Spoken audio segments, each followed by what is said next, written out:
One of the most important factors in the returns you can expect to generate as an investor is how much you're actually paying to invest. Fees and charges can really add up, and over time they also compound. So the long-term impact of cost can be very significant.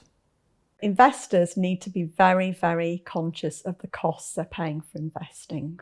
In fact, the costs of investing are the one thing you can really control as an investor. You can't control the ups and downs of the markets, but you can control those incremental fees that you're paying.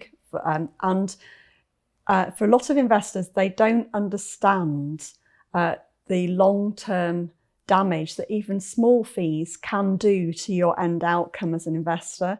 A simple way to reduce how much you pay as an investor is to choose what are called passively managed funds as opposed to actively managed funds. Active funds are very much more heavily promoted than passive. They're also considerably more expensive. Active management, so where a professional fund manager is trying to invest your money and that of other investors to beat the average market performance, that does come with an extra price tag usually.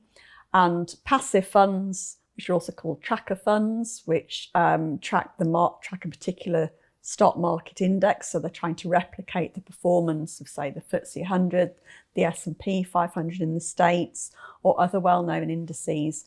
So they can come a lot cheaper. And the costs of investing overall have been coming down across the board. There is price pressure, there is competition, but tracker funds can be super, super cheap these days. You also need to bear in mind that there are several different types of cost, and some are more obvious than others. There are, though, two really significant ones. There is the fee that you pay to the professional fund manager, but there's also underlying transaction costs that the manager is incurring through managing the portfolio. So they're incurring fees for buying and selling the underlying shares, for example, in a shares portfolio. So I think you need to be conscious that a fund manager who trades a lot will be incurring a lot of that.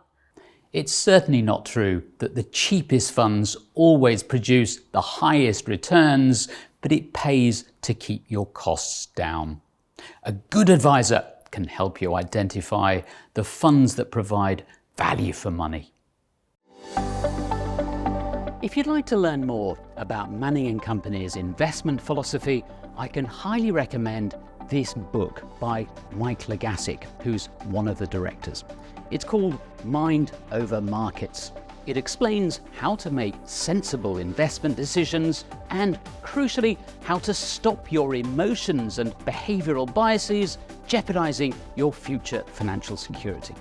The book is free of jargon and uses stories and analogies anyone can relate to. Mind Over Markets is available on Amazon.